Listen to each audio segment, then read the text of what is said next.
ngeran klasternya, hierarchical klasternya. Jadi X ini itu kita import data, terus ini labeling, itu kita ngomong labelsnya. Jadi ini untuk ngomongin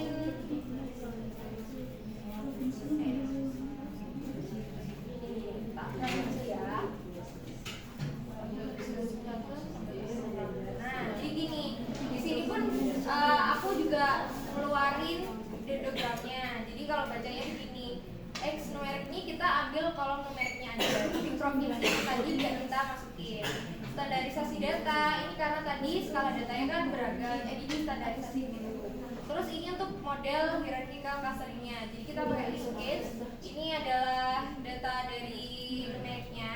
Metodenya itu bisa single, bisa complete, bisa word. Jadi nanti kalian searching aja.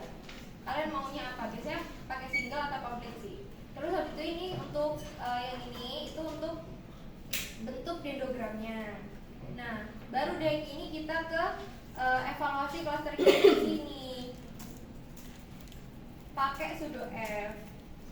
Jadi di sini itu kan pseudo F itu SS, pakai SSSS-nya pokoknya. SST, SSW lah.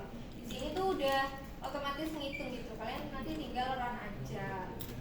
Nah, di sini juga udah ada penentuan optimalnya. Terus habis itu ini ada plot pseudo F-nya juga. Jadi dari sini kalau kita melihat plot pseudo F itu kalau udah diajarin kan sama Dina ya, harusnya aku lupa juga sih. Jadi pseudo F itu pseudo F itu habis naik terus turun terus nggak naik signifikan, berarti itu tuh cluster yang optimal. Naik misal ini sih sabar. Ini kita buka PPT-nya Dina ya. Kita sama ini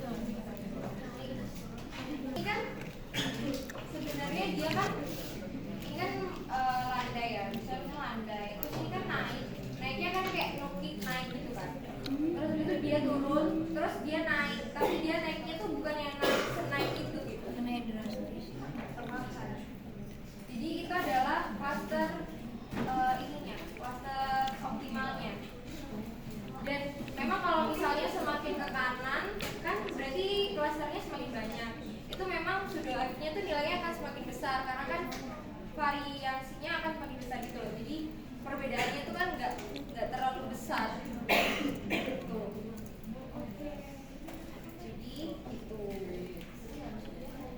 Jadi kalau di sini ini udah ada ngomongnya nggak ya?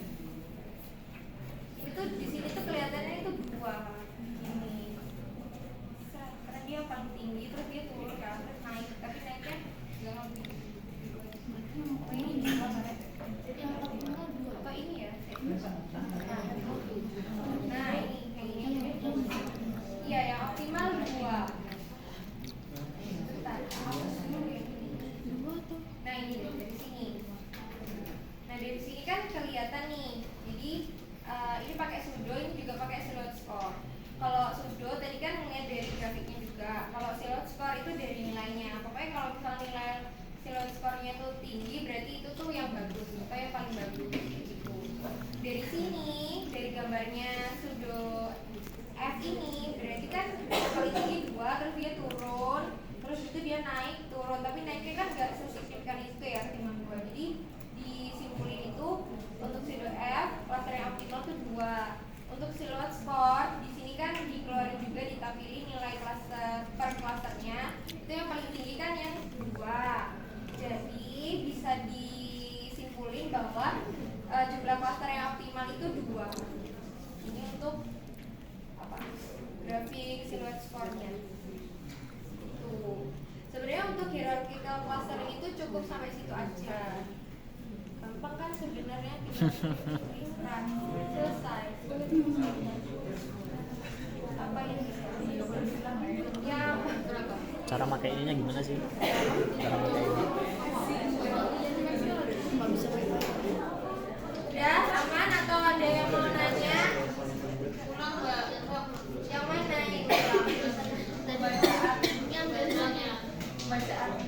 Jadi sebenarnya untuk evaluasi klaster itu kan ada banyak. Di sini aku kasih contohnya pseudo F sama siluet. Jadi kalau pseudo F itu kalau misal kita baca dari sini, kalau bacanya dari sini itu kan ini landai ya, terus ini naik. Habis naik ini kayak nuki, ini tuh naik gitu, habis itu dia turun. Tapi naiknya dia tuh nggak signifikan gitu, nggak maksudnya. Naiknya itu nggak naik gitu. Ini kan ada landai timbang yang sebelumnya. Jadi bisa disimpulkan kalau di sini itu klasternya itu yang terbaik 7. Kalau di sini, kalau dari gambar ini ya. Tapi kenapa kok yang semakin ke kanan ketika klasternya semakin tinggi jumlahnya, semakin besar, kenapa nilainya besar? Ya karena perbedaannya kan semakin kecil gitu. Makanya nilainya dia semakin gede. Dan itu nggak apa-apa. Tapi yang dipilih itu tetap yang ini, yang 7. Karena itu tadi.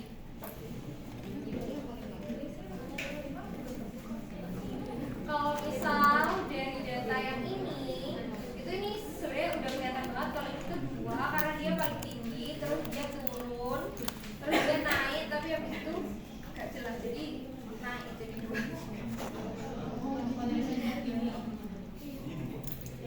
Tapi sebenarnya ini tuh langsung bisa keluar gitu kok nilainya guys dari ininya.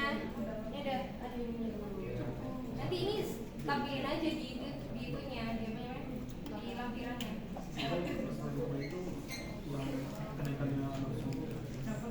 Iya, kenaikan tertinggi, terus turun, terus naik tapi nggak senaik. Kalau nanti yang galangnya tanya maksudnya. Udah kayak gitu sebenarnya di hierarkikal tuh itu aja. Jadi tinggal pencet-pencet di sininya itu bisa langsung. Tapi ini belum tahu evaluasi matriksnya tuh kalau di SPSS. Tapi kalau lewat Python, Google Colab ini itu bisa ngitung evaluasi matriksnya juga. Dengan ini kalau aku contohinnya pakai pseudo sama siluet.